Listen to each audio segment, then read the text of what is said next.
Bonjour à toutes et à tous. Et merci d'être là, voilà, avec moi ce soir pendant une demi-heure. Donc, je suis Judith Mollard-Palacio, je suis psychologue clinicienne et psychothérapeute. J'ai travaillé 7 ans dans un groupe hospitalier gériatrique en unité de soins longue durée, dans une structure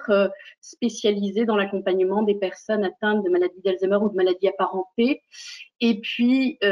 ensuite, depuis plus de 20 ans, je travaille pour l'Union France Alzheimer et maladies apparentées,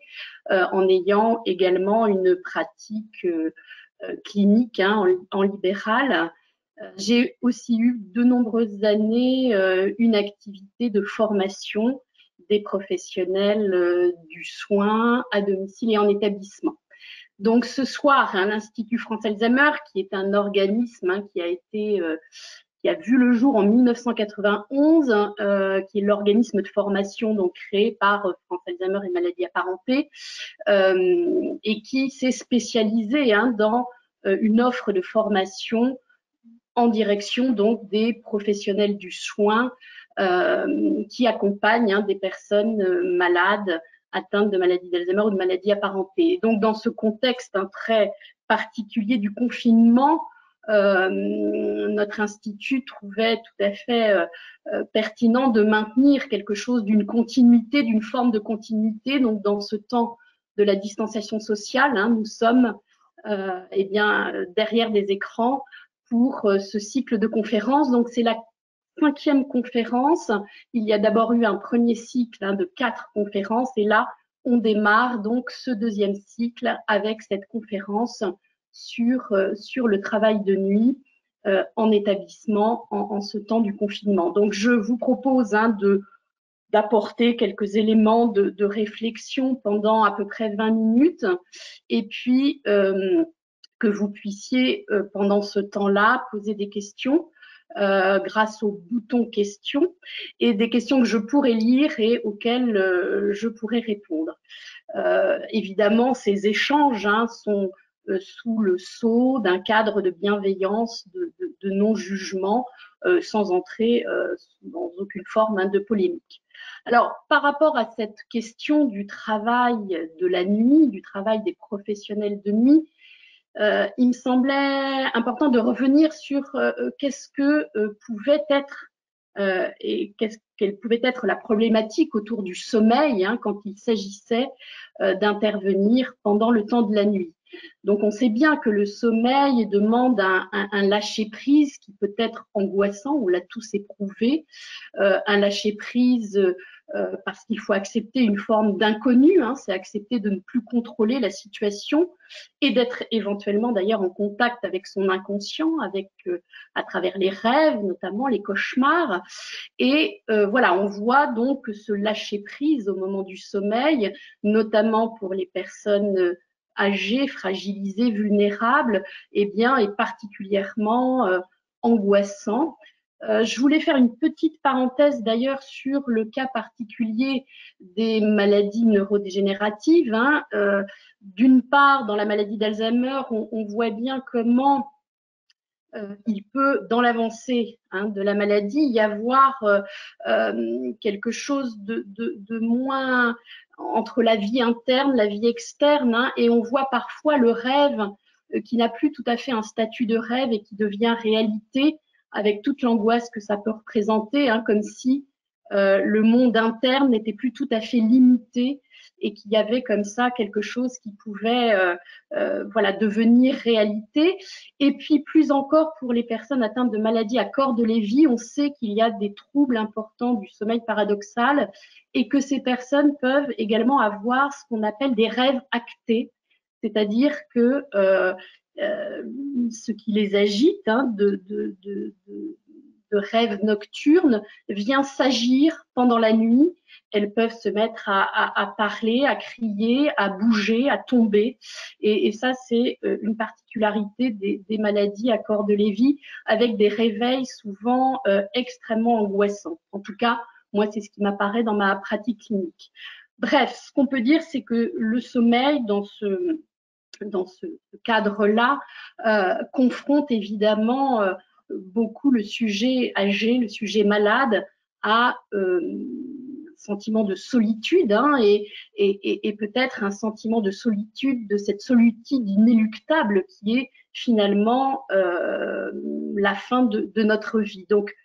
passer de cet état de conscience à l'état d'inconscience que représente le sommeil peut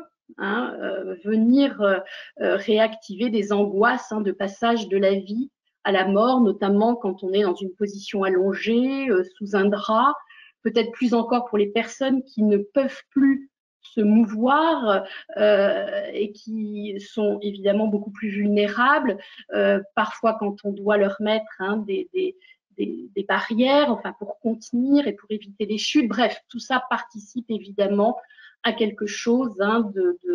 d'une angoisse importante,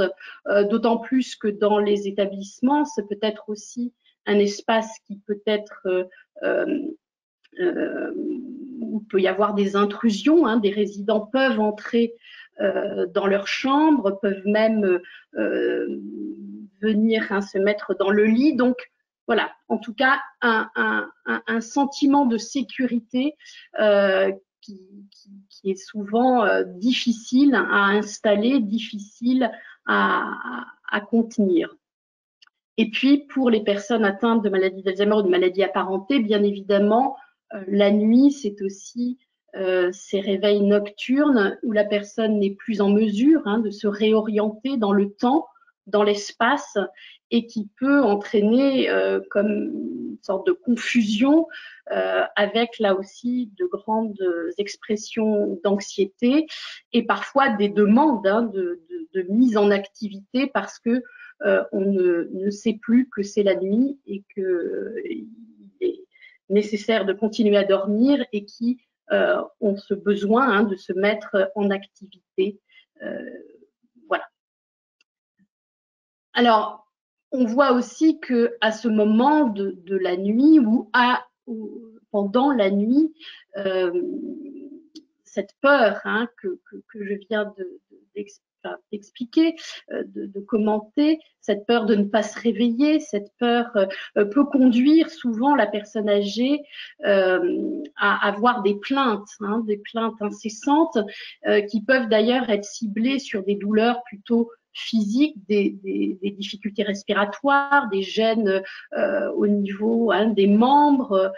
des douleurs articulaires, enfin, et on sait comment souvent la somatisation vient parler de ce qui ne peut pas se verbaliser et comment le corps peut servir de support à l'expression de l'angoisse, du mal-être et de la souffrance psychologique. Donc là aussi, c'est repérer comment ces expressions, ces plaintes viennent dire autre chose que finalement une problématique purement somatique.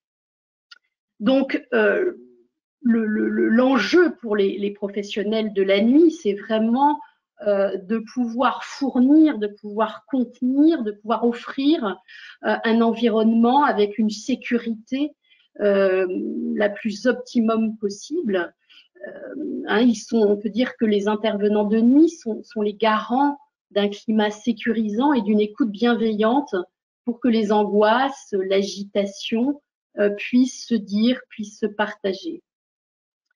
Et donc, ils vont avoir en charge, en effet, et apporter une attention particulière au confort matériel, bien sûr, aux conditions d'un bon sommeil, d'une bonne nuit, mais aussi un confort sensoriel et un confort psychique. Alors, bon, ça peut se faire à travers un certain nombre de choses. On sait combien les pratiques rituelles avant l'endormissement ou même quand il y a un réveil de nuit peuvent permettre d'apaiser, de laisser la lumière, d'avoir un verre d'eau à proximité, peut-être aussi d'avoir la possibilité d'offrir des collations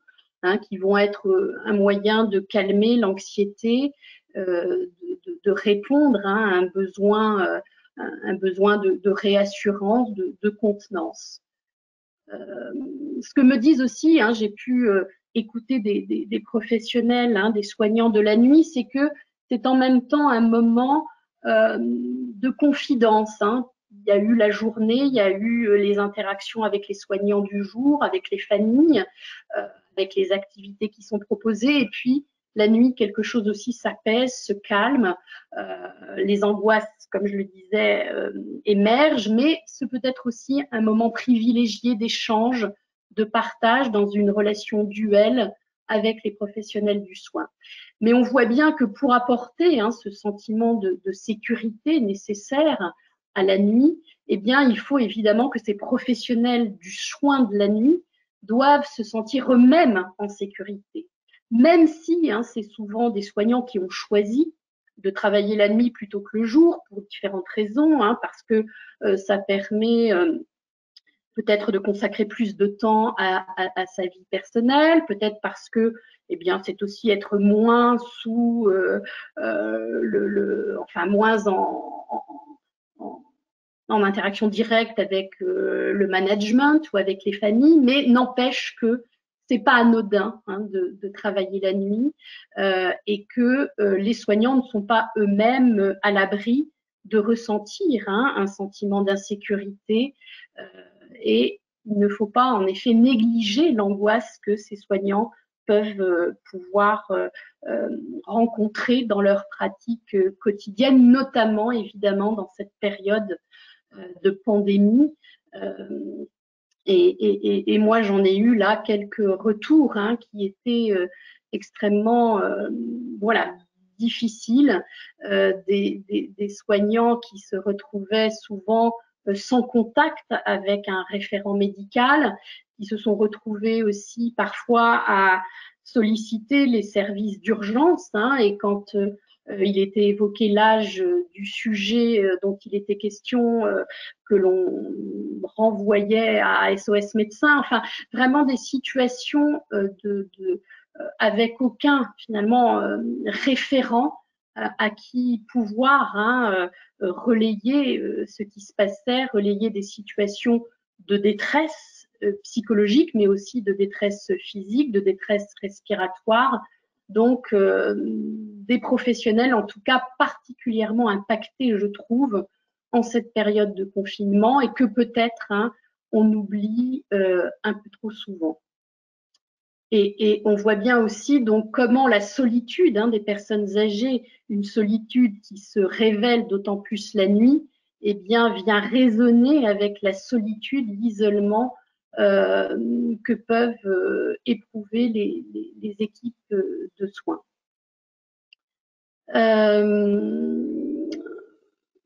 Voilà, donc semble aussi que c'était intéressant là d'évoquer dans cette période de confinement bien évidemment les situations où les personnes ont été touchées par le virus avec tout ce que ça peut comporter comme insécurité, de pouvoir soi-même être contaminé, de pouvoir ramener le virus chez soi, mais il me semble aussi que les soignants sont particulièrement confrontés en ce moment aussi à ce qu'on appelle le syndrome des glissements, ces personnes âgées qui, depuis presque plus de 2 mois, sont aussi privées du fait de la distanciation sociale, d'un certain nombre d'activités auxquelles ils pouvaient avoir accès, et puis surtout de la présence physique, de la présence sensorielle, affective de leurs proches. Et peut-être faire juste, ça me semblait intéressant en tout cas, de faire une petite parenthèse sur ce syndrome de glissement, un syndrome de glissement qui a été décrit en 1956 et qui, on en a fait une définition plus précise en 1990. Alors, un syndrome qui est spécifique de personnes âgées, fragiles et polypathologiques et qui marque un état de grande déstabilisation somatique et psychique d'évolution gravissime. En effet, il semblerait que dans ces cas de syndrome de glissement chez les sujets âgés, il s'avère, il se conclut par 80 à 90% de décès, ce qui est extrêmement important. Et donc, ce syndrome est décrit comme une décompensation aiguë qui fait suite, le plus souvent, à un facteur déclenchant qui est physique ou psychique ou les deux. Et donc ici, on voit bien comment le Covid-19, maladie fragilisante par excellence, et qui en plus donc a imposé, on l'a vu, des mesures de confinement, peut vraiment être vécu là par certaines personnes âgées comme un abandon familial et entraîner une cascade de décompensation qui peuvent d'ailleurs et qui sont comparées à une forme de lâcher prise et voilà, de suicide en quelque sorte. Donc ça, c'est vraiment des situations évidemment qui, plus encore la nuit, confrontent au sentiment d'impuissance et sont évidemment extrêmement difficiles à vivre. Un syndrome qui a été comparé d'ailleurs à ce qu'on appelle l'hospitalisme chez les bébés hospitalisés, abandonnés, et dont on pouvait constater que malgré les soins de nursing qu'on leur apportait, on les nourrissait, on les lavait, on les habillait, eh bien, sans la présence de liens affectifs, particulièrement avec la mère, de la même façon, se laisser en quelque sorte, face à un symptôme dépressif majeur, finissait par se laisser aller, se laisser mourir. Voilà. Alors, donc, en tout cas, tout ça pour dire à quel point il est absolument nécessaire d'être attentif aux équipes de soins qui interviennent la nuit, notamment, encore une fois, dans ce contexte extrêmement éprouvant de confinement, de maladie. Des soignants qui sont parfois un peu oubliés, peut-être que parfois aussi, on considère, et d'ailleurs à un moment donné, on les appelait les veilleurs de nuit. On leur avait enlevé leur qualification de soignants. Peut-être aussi que parfois on considère que finalement la nuit, eh bien c'est un peu peinard, il n'y a pas grand-chose à faire puisque tout le monde dort, alors que bien au contraire, ces professionnels ont une fonction essentielle et qui va évidemment avoir une répercussion sur la façon dont la personne va pouvoir être à son réveil et tout au long de la journée. Donc, il est vraiment important d'éviter, et au contraire d'avoir une reconnaissance sensible du travail qui est fait, qui est réalisé, d'être attentif aussi aux signes d'épuisement qui peuvent aussi toucher bien évidemment les professionnels de nuit, peut-être plus encore, des professionnels de nuit, un épuisement qui peut se traduire soit par un surinvestissement excessif, avec des professionnels qui ont du mal quand ils quittent le matin leur travail à couper et entrer dans leur vie personnelle en n'emmenant pas avec eux ce qui s'est passé la nuit. J'ai entendu une soignante de nuit récemment qui avait beaucoup de difficultés à ne pas, pendant la journée, alors qu'elle était censée évidemment être en repos, qui ne pouvait pas s'empêcher d'appeler ses collègues du jour pour savoir si telle et telle personne allait mieux, allait bien, et si elle n'était pas décédée pour les personnes qui étaient en situation extrêmement aiguë. Donc ça, c'est vraiment un signe d'épuisement qu'il est nécessaire de repérer, d'interroger les soignants sur leur capacité à ne pas faire que leur travail les envahisse sur leur plan personnel, ou à l'inverse de ce surinvestissement finalement émotionnel, des phases d'évitement, c'est-à-dire la difficulté à s'impliquer. Et c'est évidemment un évitement qui est un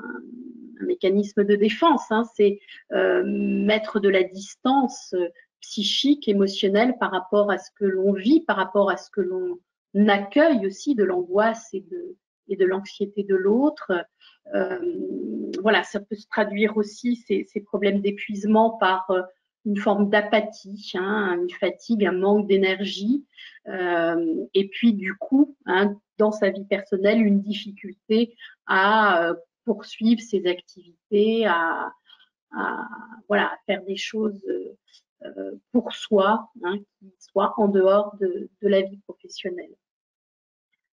Donc un épuisement qui peut être émotionnel, hein, qui peut entraîner une déshumanisation de la relation à l'autre, et aussi une perte de sens de l'accomplissement de soi au travail. On a le sentiment qu'on ne sert à rien ou que on ne sert pas en grand chose, ou qu'en tout cas, eh bien,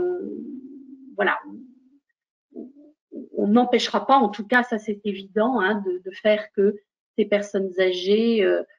évoluent dans leur maladie et puissent aller jusqu'au terme de leur vie. Ce qui peut entraîner, bien sûr, de la démotivation et de la culpabilité.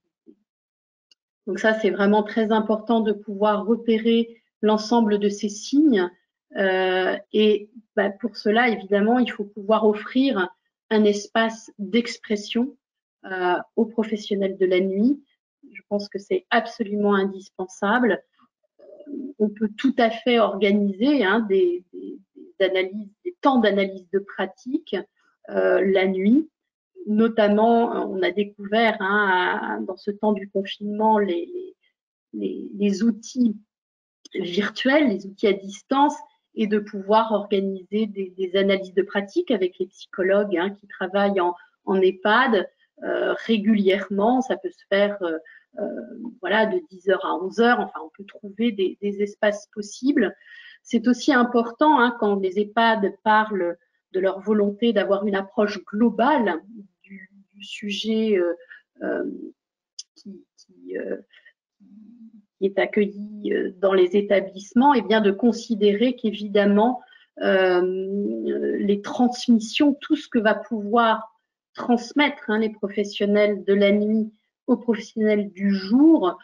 participe à avoir un regard et une vision globale de la personne et d'ajuster l'accompagnement et les prises en charge en fonction de la transmission de toutes ces informations. Une soignante de nuit me disait récemment qu'elle transmettait donc un certain nombre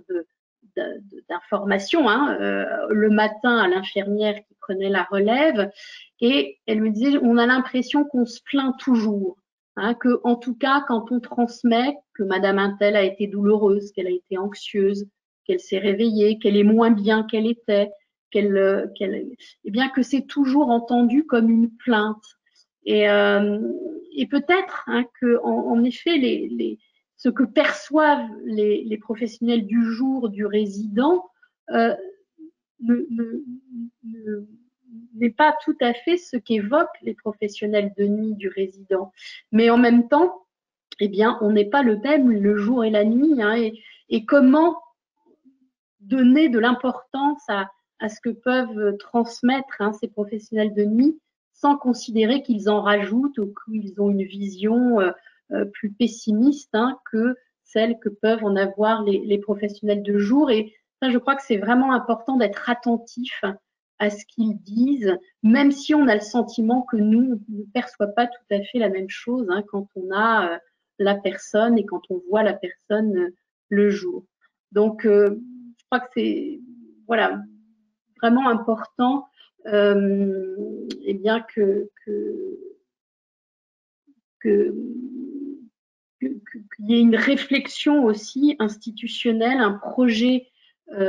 institutionnel qui intègre et qui soit vraiment et qui inclut et qui ait une démarche participative en instaurant vraiment un état d'esprit collectif et qui reconnaissent ce que voilà, vivent et les soignants de la nuit, mais aussi de tout ce qu'ils peuvent apporter, de la compréhension de ce qu'est la personne et de ce qu'elle vit, et notamment dans ce contexte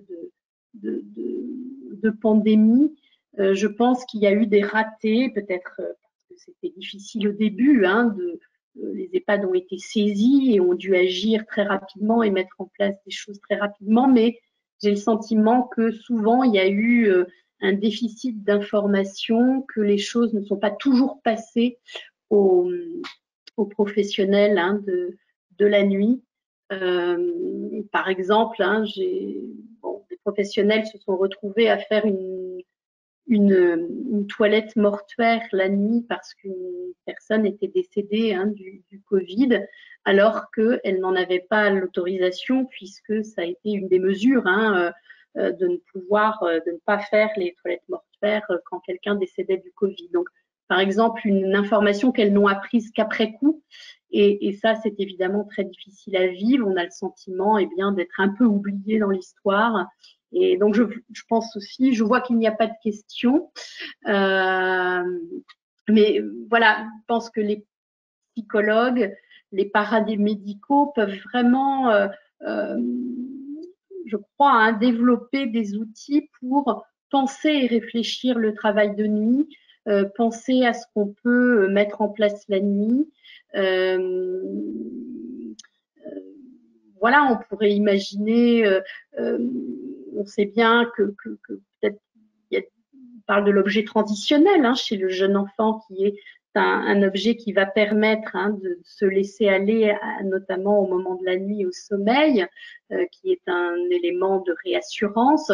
Pourquoi pas imaginer pour certaines personnes hein, des objets qui aient cette fonction-là. Enfin, en tout cas, de pouvoir inventer, pourquoi pas, hein, avec les psychomotriciens, pouvoir donner quelques exercices de respiration, de détente, hein, de comment faire que le corps, qu'il y ait une aide à la détente du corps. Enfin, comment il y a un transfert finalement des compétences qui sont mobilisées le jour et qui souvent et parfois en tout cas ne sont pas